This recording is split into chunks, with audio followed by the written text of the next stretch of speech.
Nuestra clase de hoy se va a tratar del sistema respiratorio, la primera parte de la misma.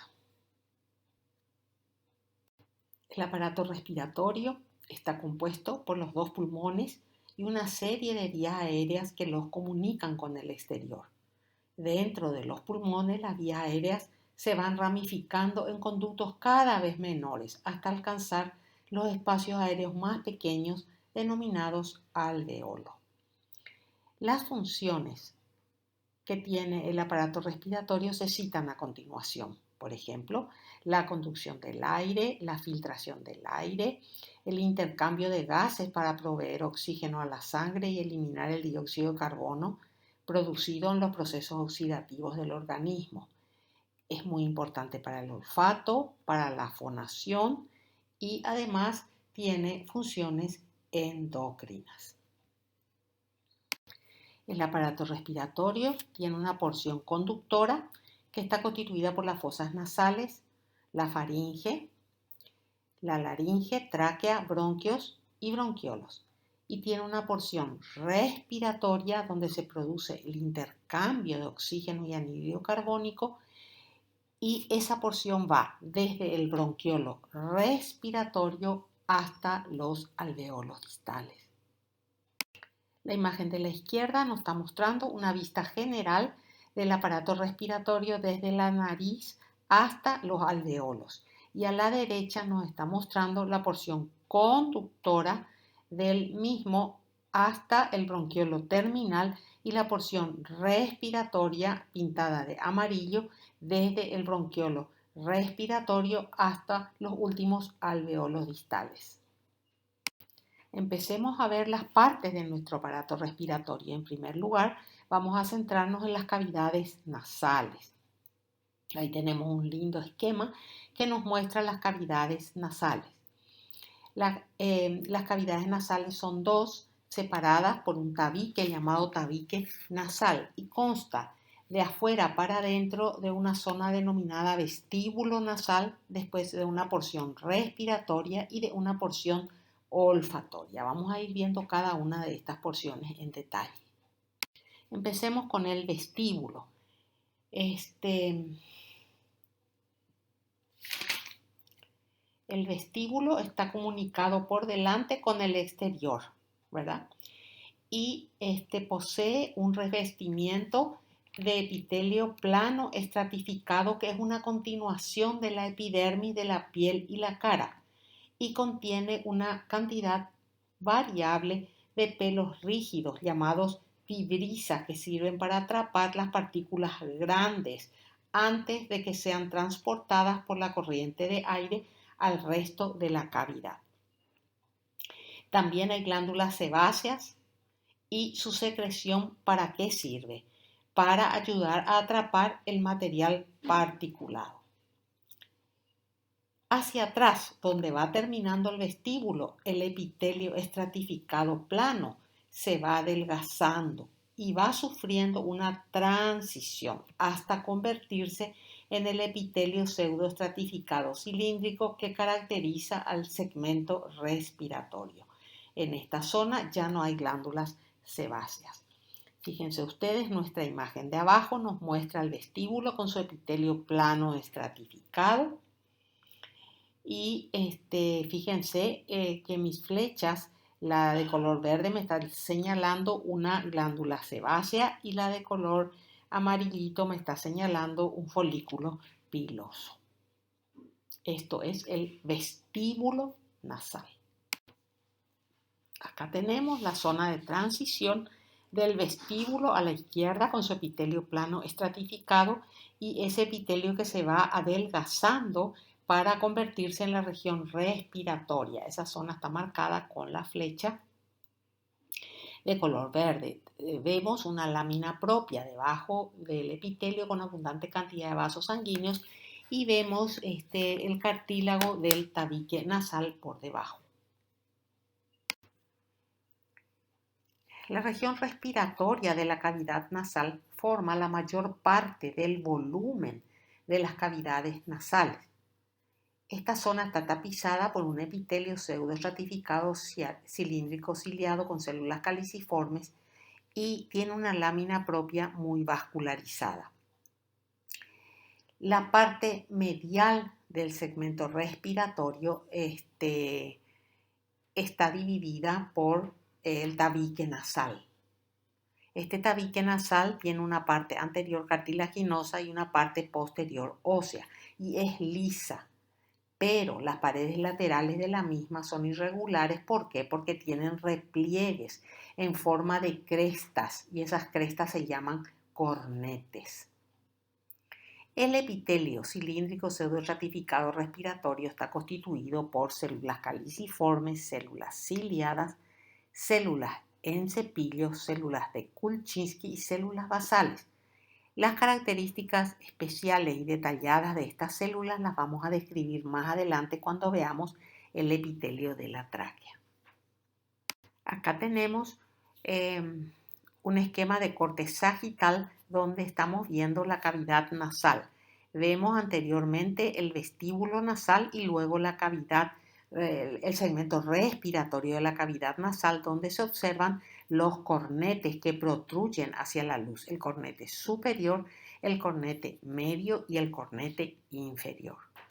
Acá tenemos cortes histológicos del tabique nasal que divide mi cavidad nasal, ¿verdad?, en dos, y a la derecha un cornete. Fíjense ustedes el tabique nasal. ¿Qué es lo que tiene el tabique nasal? En el centro tiene en la parte anterior cartílago y en la que está marcado con el número 2, y en la parte posterior tiene hueso, tejido óseo marcado con el número 1. Su mucosa es de tipo respiratorio y nos llama la atención la cantidad de vasos que se encuentran en la lámina propia debajo del epitelio. A la derecha tenemos un cornete con tinción especial y fíjense que tiene un epitelio superficial de tipo respiratorio, tiene una lámina propia con muchos vasos sanguíneos y tiene con el número 3 está señalado su centro con hueso, tejido óseo, esponjoso. Acá vemos con coloraciones especiales también el cornete con un Alcian Blue. Fíjese el epitelio a la izquierda, el epitelio respiratorio, la lámina propia con muchísimos vasos sanguíneos y luego tenemos el hueso. A la derecha con mayor aumento para ver precisamente el epitelio con abundante cantidad de células caliciformes, los cilios, etcétera, etcétera, y en la lámina propia abundantes vasos y capilares. En la superficie de esa lámina propia cerca del epitelio lo que abundan son los capilares paralelos a la superficie epitelial. Acá tenemos un corte de cornete teñido con hematoxilina y eosina. La flecha verde me está mostrando sus superficies que están tapizadas por epitelio respiratorio. Por debajo de ese epitelio, en la lámina propia, importante cantidad de vasos sanguíneos. Y por debajo encontramos el tejido óseo esponjoso. El aire, mediante la mucosa del segmento respiratorio de la nariz, se calienta, se humedece y se filtra. Los vasos de la lámina propia juegan un papel muy importante en el calentamiento de ese aire. Las glándulas mixtas que se encuentran en la lámina propia están para suplementar la secreción de las células caliciformes del epitelio superficial y son muy importantes también para el atrapamiento de partículas que viajan en el aire. Los cornetes, ¿qué función cumplen los cornetes? Aumentan la extensión de la superficie, aumentando la eficacia del calentamiento del aire. Además, aumentan la eficacia de la filtración del aire a través del proceso denominado precipitación turbulenta. La corriente de aire en la precipitación turbulenta es dividida en remolinos por estos cornetes. Entonces, las partículas suspendidas en la corriente de aire son expulsadas del chorro y se adhieren a la pared cubierta de moco de la cavidad nasal. Entonces, las partículas que son atrapadas en esta capa de moco van a ser transportadas hacia la faringe por medio de los movimientos de barrido coordinados de los cilios y luego serán deglutidos.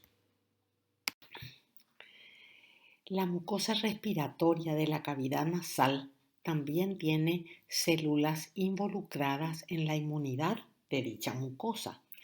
Estas células incluyen una variedad de poblaciones de linfocitos, diversos tipos de linfocitos que residen tanto en el epitelio como en la lámina propia. La gran mayoría de las células encontradas son linfocitos T gamma delta. Estos linfocitos expresan el receptor de linfocitos T con un papel muy importante en la inmunidad local contra los senoantígenos inhalados. En la lámina propia, o sea, por debajo del epitelio, encontramos otro tipo de celular. Por ejemplo, linfocitos T cooperadores, linfocitos T reguladores supresores, linfocitos B, neutrófilos, macrófagos y mastocitos. Acá vemos el epitelio respiratorio a gran aumento, donde se ve una membrana basal gruesa, donde vemos el epitelio pseudoestratificado, las células ciliadas, las células basales y las células caliciformes. La región olfatoria de la cavidad nasal se localiza en parte del techo de la cavidad nasal y además en una extensión variable en las paredes contiguas a esa zona lateral y medial.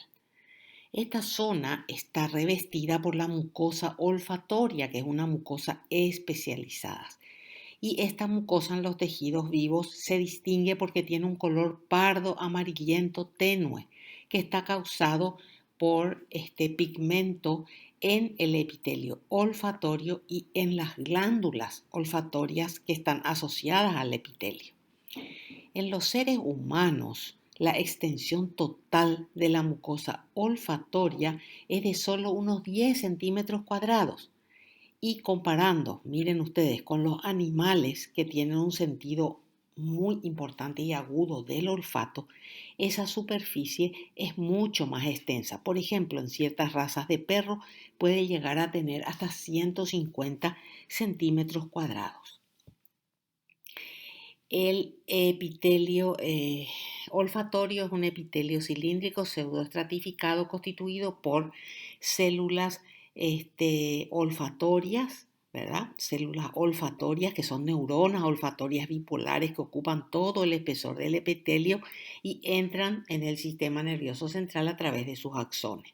Están las células de soporte o de sostén, que son células cilíndricas semejantes a las células gliales, que proporcionan sostén mecánico y metabólico a las células de receptores olfatorios.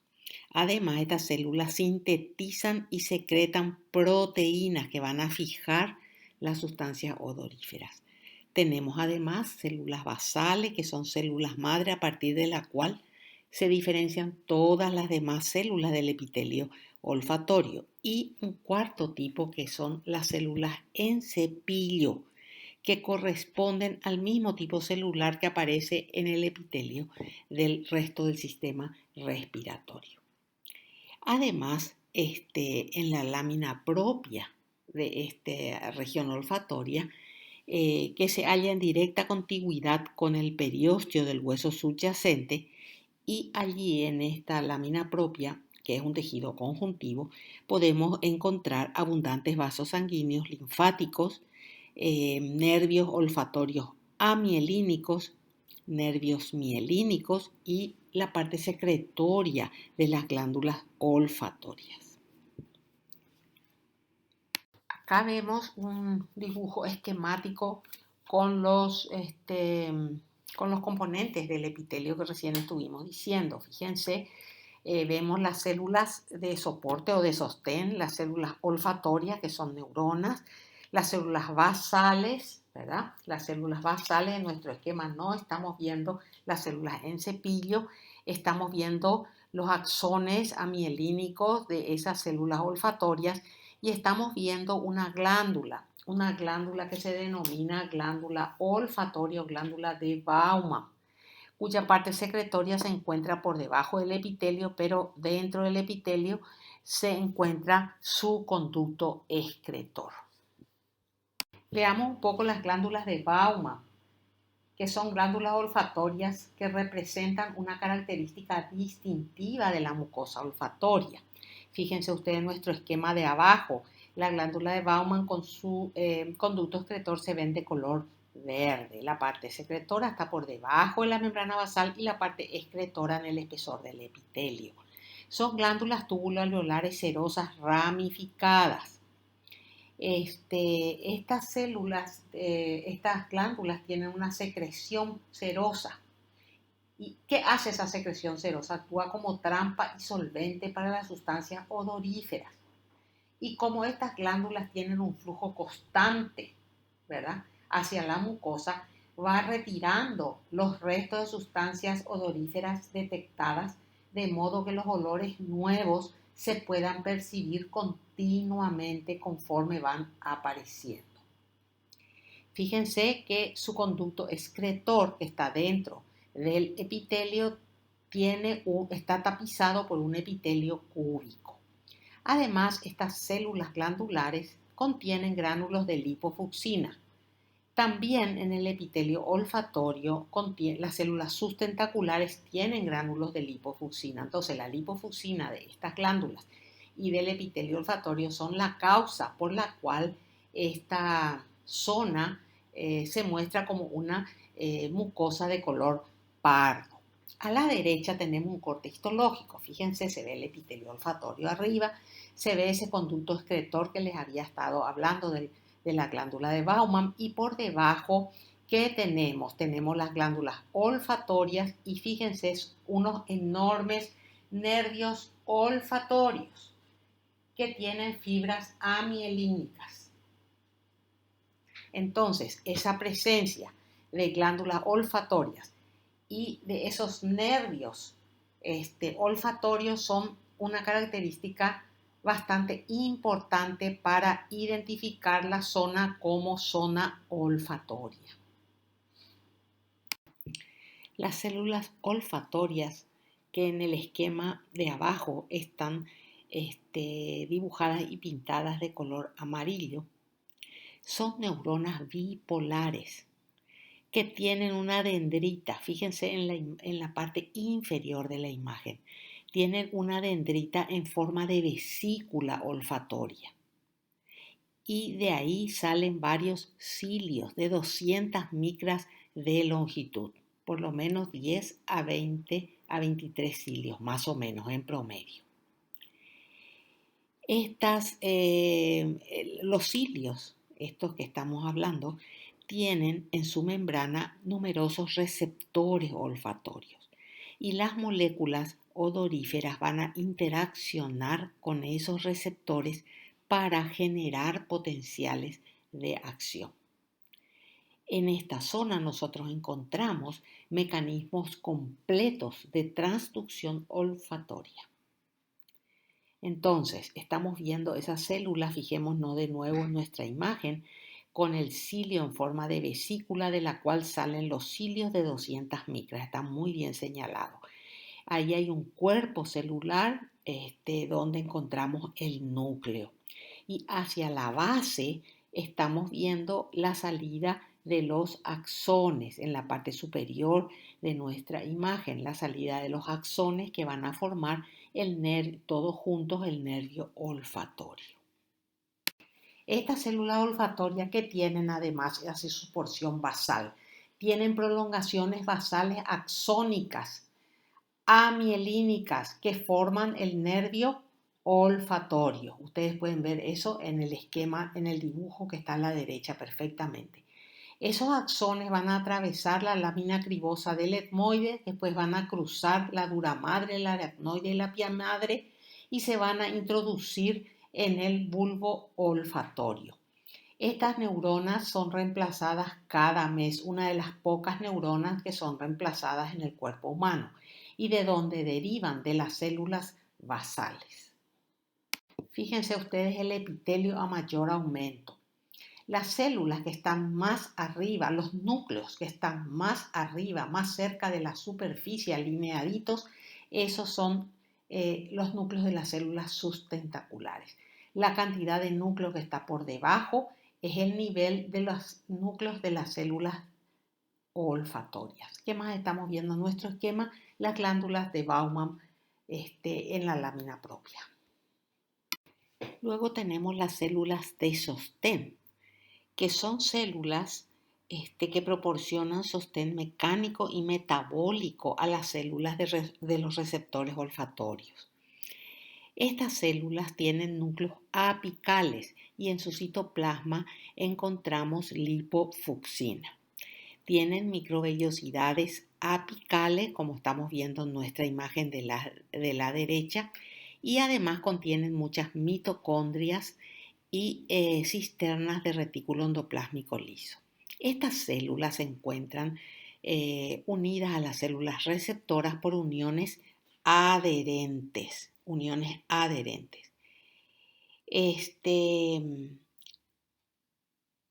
No encontramos entre estas células uniones comunicantes ni uniones ocluyentes.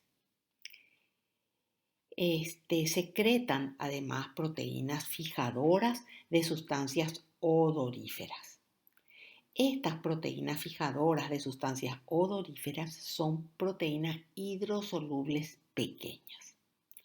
En nuestra imagen también estamos viendo en un color verde claro las células basales.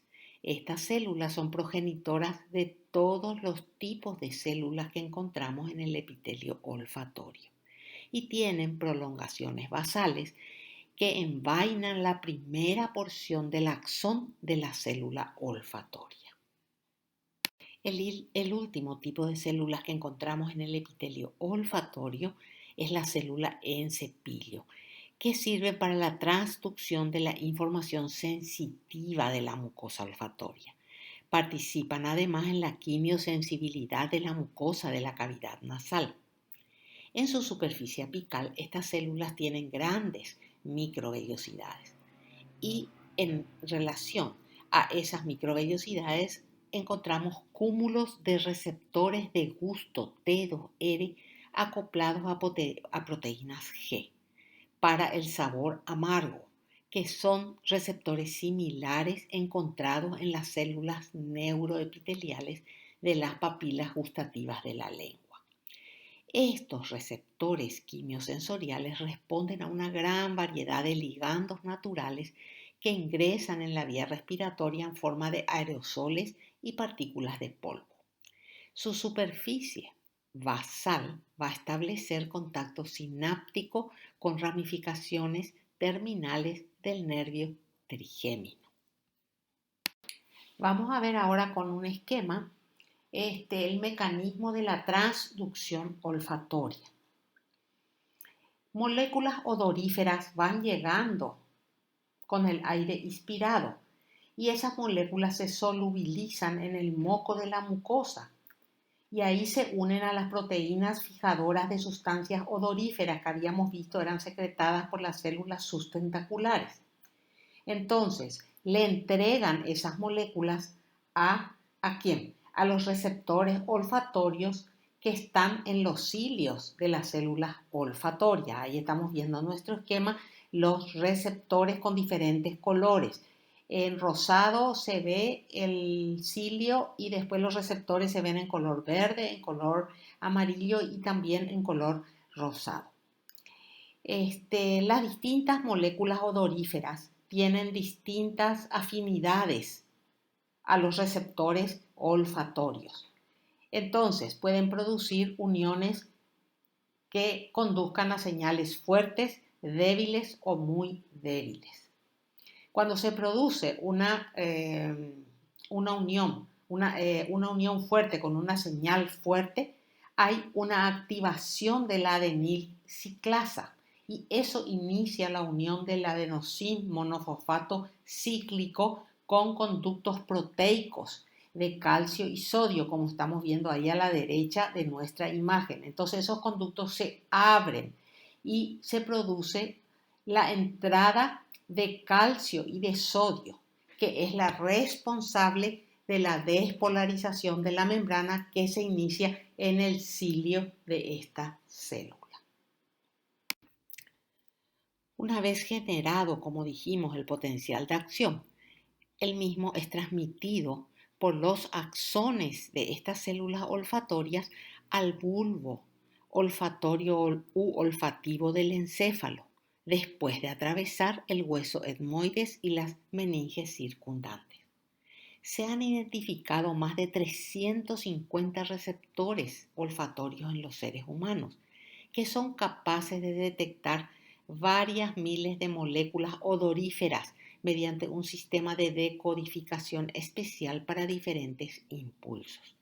Esto se consigue mediante un esquema de decodificación poblacional en el que cada proteína receptora se une a distintas sustancias odoríferas con una sensibilidad diferente. En la imagen de la derecha nosotros estamos viendo las células odoríferas teñidas de verde y sus prolongaciones axonales que forman el nervio olfatorio par número 1 atravesando el hueso y la pía madre para llegar al bulbo olfatorio. Muy bien, los senos paranasales. ¿Qué son los senos paranasales? Son espacios llenos de aire que están en los huesos de las paredes de la cavidad nasal. Son extensiones del segmento respiratorio de la cavidad nasal y están tapizados por un epitelio pseudoestratificado cilíndrico ciliado con células caliciformes. Ellos reciben su nombre de acuerdo al hueso en el cual están situados y por eso se los conoce también como senos etmoidales, frontales, esfenoidales y maxilares. Ellos se comunican con la cavidad nasal a través de orificios estrechos en la mucosa respiratoria. En la imagen nosotros vemos los distintos tipos de seno y a la derecha vemos el epitelio clásico respiratorio que tapiza toda la superficie de estos senos nasales. La faringe comunica las cavidades nasal y oral con la laringe y el esófago respectivamente. Permite el paso de aire y de los alimentos y actúa como una cámara de resonancia para la fonación. Se divide en 3 regiones, la rinofaringe, la orofaringe y la laringofaringe respectivamente.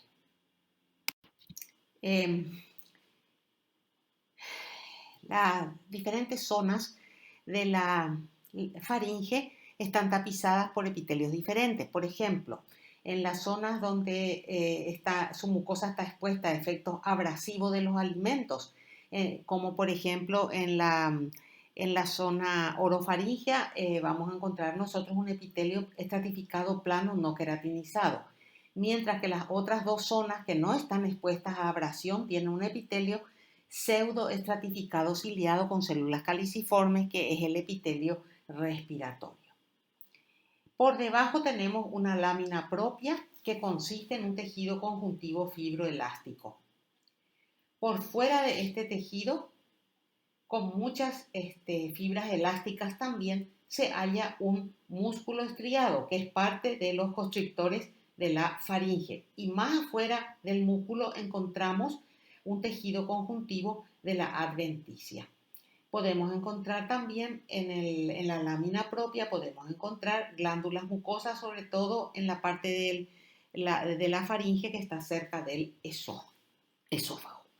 Fíjense ustedes, acá nosotros tenemos 2 cortes, uno a menor y otro a mayor aumento de la orofaringe. Fíjense a la izquierda, vemos con el número 1 el epitelio, con el número 2 y el 3 la lámina propia, con el 4 estamos mirando el tejido muscular estriado y con el número 5 su adventicia conjuntiva. Y a la derecha nosotros estamos viendo un corte de mayor aumento donde se ve ese epitelio plano estratificado no queratinizado.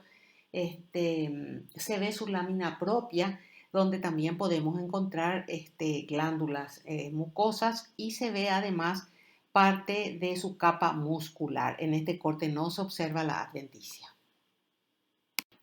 La laringe, vamos a ver características de la laringe.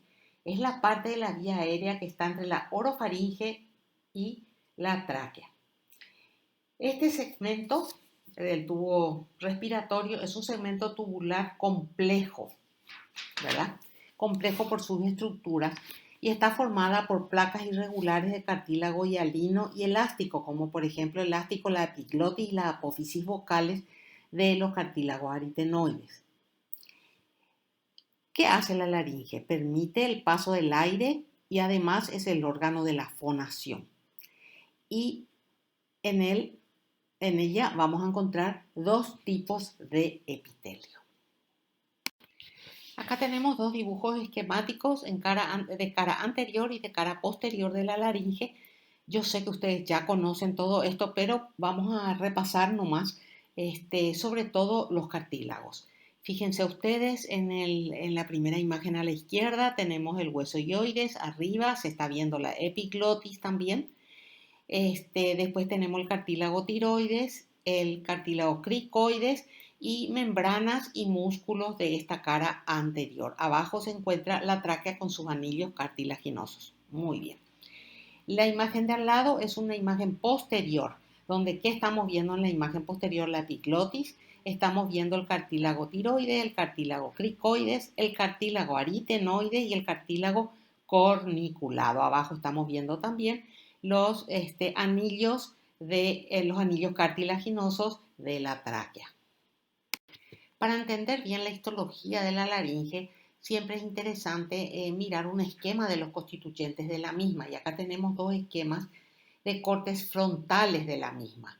Fijémonos en el corte de la izquierda y vamos a ver sus constituyentes desde arriba hacia abajo. Arriba tenemos la epiglotis, después tenemos el vestíbulo, que es ese espacio, ¿verdad?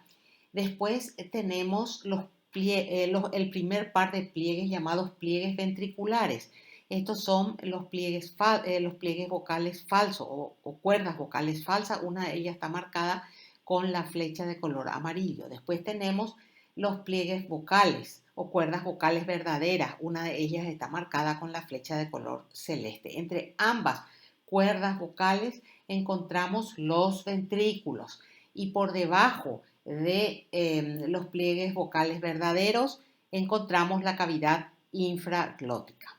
Y a la derecha tenemos la misma cosa, nos muestra la cuerda vocal falsa, la cuerda vocal verdadera, el ventrículo, la cavidad infraglótica y la zona glótica con líneas de puntos. ¿Ven? Esa zona glótica está abarcando las dos cuerdas vocales verdaderas.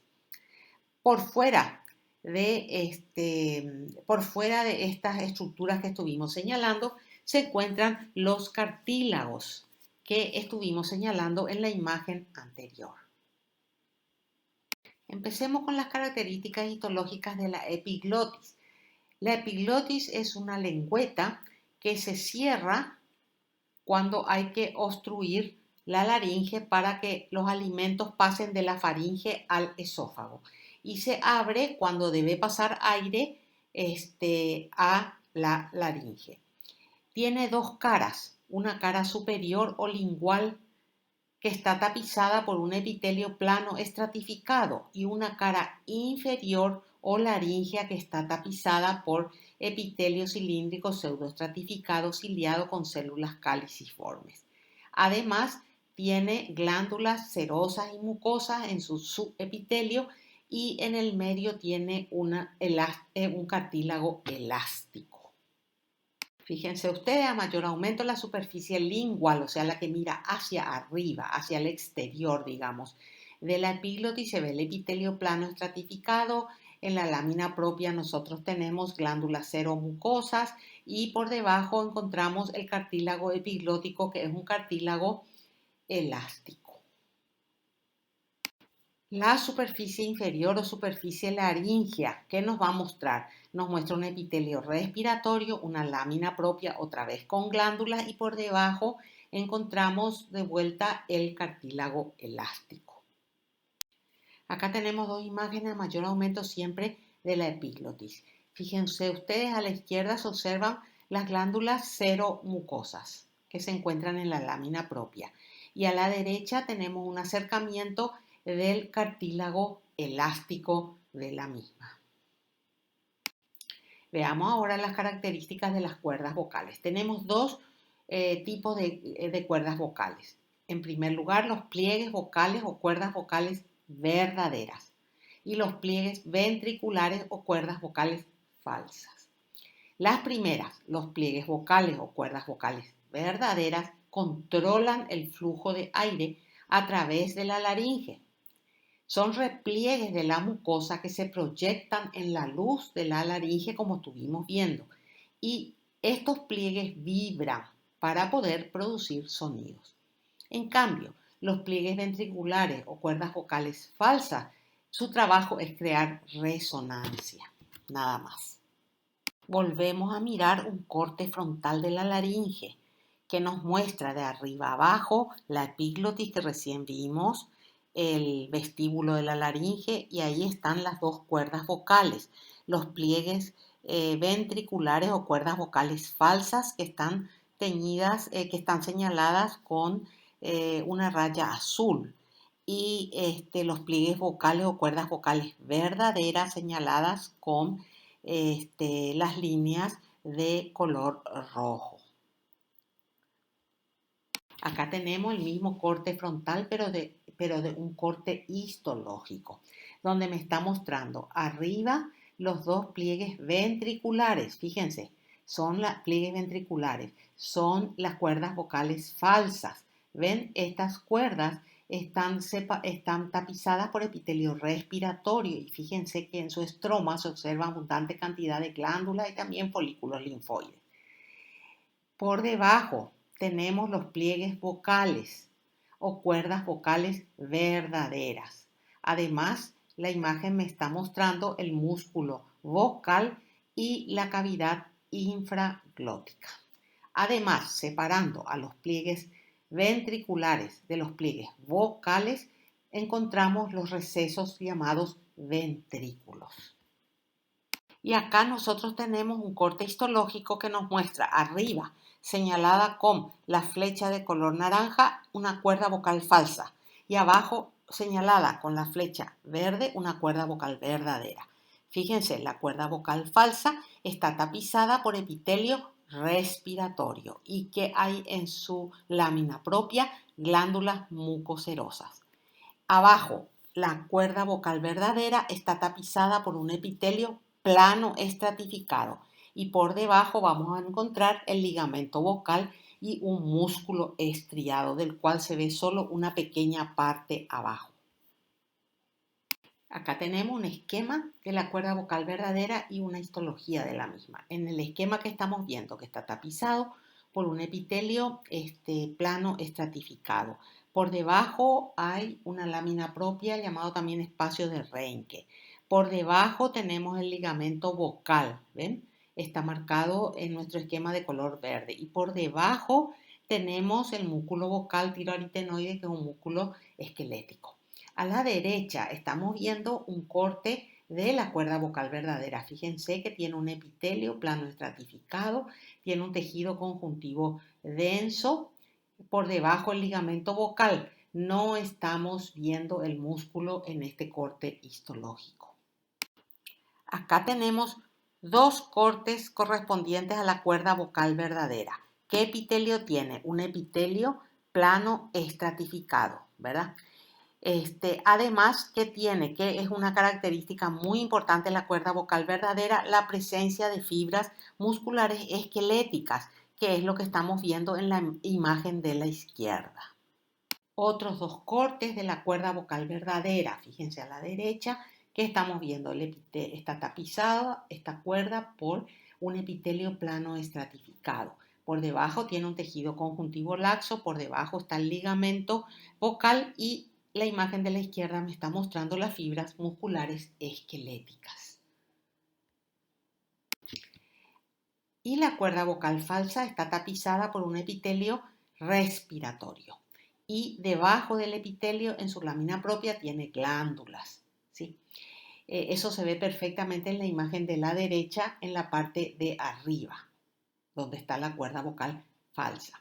Fíjense en la imagen de la izquierda, hacia la izquierda tenemos un epitelio respiratorio típico, pero hay un foco dentro del epitelio respiratorio de epitelio estratificado, ¿verdad? Plano estratificado. Eso suele ocurrir con el epitelio de la cuerda vocal falsa y se denomina metaplasia. Para terminar, acá tenemos un acercamiento de ambas cuerdas vocales. La cuerda vocal falsa se ve arriba con su epitelio de tipo respiratorio, las glándulas que están abajo y después viene el ventrículo laríngeo que lo separa de la cuerda vocal verdadera que tenemos abajo. Esa cuerda vocal verdadera tiene un epitelio de tipo plano estratificado. No se olviden, tiene una lámina propia con la cuerda vocal y por debajo encontramos el músculo vocal. Con esto terminamos la primera parte del sistema respiratorio. Muchas gracias.